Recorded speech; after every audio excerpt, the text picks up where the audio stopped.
এই মেয়েটি তার মাকে একজন হিটম্যানের হাতে মরতে দেখে, কিন্তু তার চেহারায় একটু ভয় ছিল না। হিটম্যান সেখানেই থামেনি, তার বাবাকেও গুলি করে মেরে ফেলে। তবুও মেয়েটি চুপ ছিল, যতক্ষণ না হিটম্যান তার সামনে এসে চেয়ারে বসে। আসলে মেয়েটি আগে থেকেই প্রস্তুত ছিল। যেইমাত্র হিটম্যানের মনোযোগ একটু অন্যদিকে হয়, মেয়েটি টেবিলের নিচে লুকানো ছুরিটা বের করে সরাসরি তার হাতের তালুতে ঢুকিয়ে দেয়। তারপর সে তড়িঘড়ি করে বাথরুমের দিকে দৌড় দেয় এবং জানালা দিয়ে লাফিয়ে নিচে নেমে যায়। সে একটা সানসেটের নিচে লুকিয়ে পড়ে, যাতে গুলি থেকে সে বেঁচে যায়।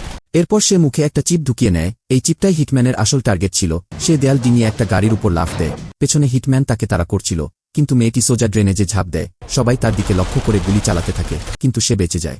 এই পলাতক মেয়েটির মূল্য হিটম্যানদের পরে গিয়ে চোকাতে হয়েছিল। এই মেয়েটির নাম ছিল ক্যাটালিয়া। তারপর সে শিকাগোতে চলে যায়, যেখানে তার মামা থাকেন। সেখানে পৌঁছে সে প্রথমবার প্রাণ খুলে ফুপিয়ে কাঁদতে থাকে। এই কান্না থেকে আমার একটা কথা মনে পড়ে গেল।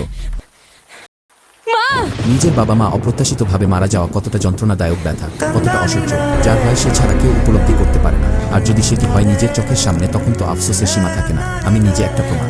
আমি নিজেও এইভাবে নিঃস্ব, এই ফুপিয়ে ফুপিয়ে কাদার কোনো শেষ নেই। চোখ দিয়ে পানি না বের হলে মনে হয় যেন চোখগুলো দিয়ে ব্যথা ফেটে বের হচ্ছে। তো বন্ধুরা, পরবর্তীতে মিকেটির সাথে কি হতে চলেছে? মেয়েটি কি তার বাবা মায়ের হত্যার প্রতিশোধ নিতে পারবে? আপনার কি মনে হয়? দেখতে চোখ রাখুন এবং চ্যানেলটা সাবস্ক্রাইব করুন।